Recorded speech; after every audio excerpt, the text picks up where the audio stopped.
So this is TNM's news in a nutshell, and we're coming to you live with the latest news updates from the 5 South Indian states in the last 24 hours. Let's start with Telangana and Andhra Pradesh. A 19-year-old student of the Lady Shri Ram College in Delhi was found dead at her home in Hyderabad's Shadnagar after her scholarship fund was blocked since March 2020, ever since the coronavirus lockdown was imposed.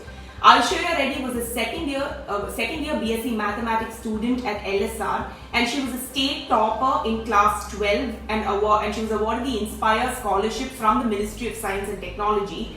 But since March, none of the funds reached her, and her mother, she's not from a financially stable family. Her mother is a tailor by profession and her father is a mechanic, and they have been struggling for funds ever since the lockdown. And with no funds from the scholarship coming in, her parents had to mortgage their house for her education.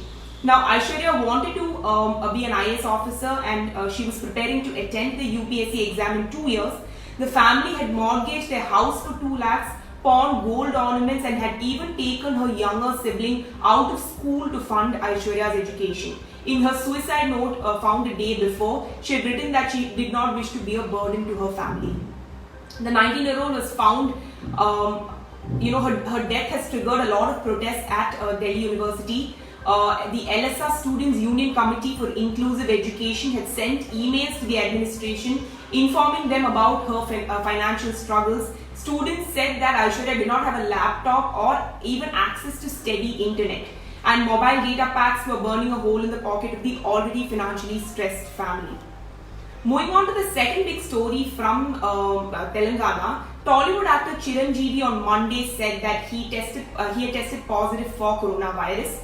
He took to Twitter to confirm the news, and he wrote, I quote, took a test for COVID-19 before resuming Acharya's shoot as a protocol and unfortunately tested positive.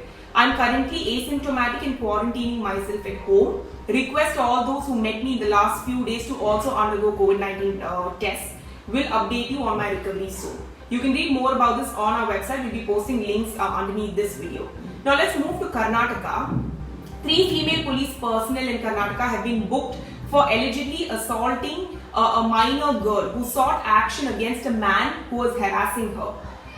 The FIR was registered against the 3 women police officers attached to the Bajpayee police station on November 5th based on the complaints of the girl's parents. The girl is a first-year pre-university student, and she had filed a complaint against a porter whom she had become friends with on a social media platform. In her complaint, she alleged that the man was stalking her and forcing her to marry him. He had also threatened to create problems in her house, and he said that he would come to her house and threaten her with the help of certain outfits after her parents told him to stay away from her.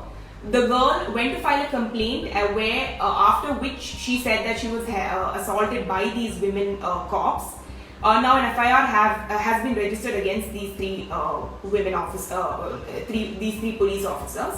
Now let's move on to Tamil Nadu. A 29-year-old reporter working with the Tamilian TV channel who was reporting on illegal sale of government land and on ganja sales in Tamil Nadu's Kundatur was hacked to death on Sunday night. Kundatur is a suburb in the outskirts of Chennai and falls under the Kanchipuram district. And this man's name was Moses, who lived in the area at the Puttunellur village. He focused on local problems. According to the FIR, a duo intercepted him, and he was already facing death threats, and they attacked him with sickles and left him dead in a pool of blood. The police have now arrested 4 people of a gang involved in illegal land sale and marijuana sales in connection with his death.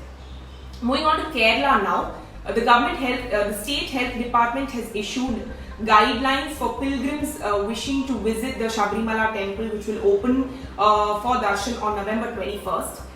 They've issued COVID-19 guidelines for all the pilgrims looking to visit the hill shrine in Pathanamthitta. The devotees are to mandatorily register themselves with the Kerala State Police virtual portal and upload a certificate testing negative for the coronavirus, which is obtained 48 hours before registration. Only 1,000 pilgrims per day will be allowed on weekdays and 2,000 on weekends. Registrations will be done on a first come first serve basis. The cost of COVID-19 deaths will have to be borne by the devotees themselves.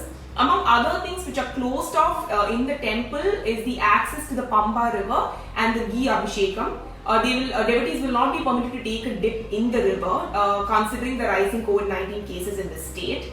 Further, there is no option to halt staying for the night in the Pamba areas. The Sannidhanam and the Ganesha temple will also be prohibited. You can read more about this. We've put out a story on our website, and I'll be putting the link underneath this video.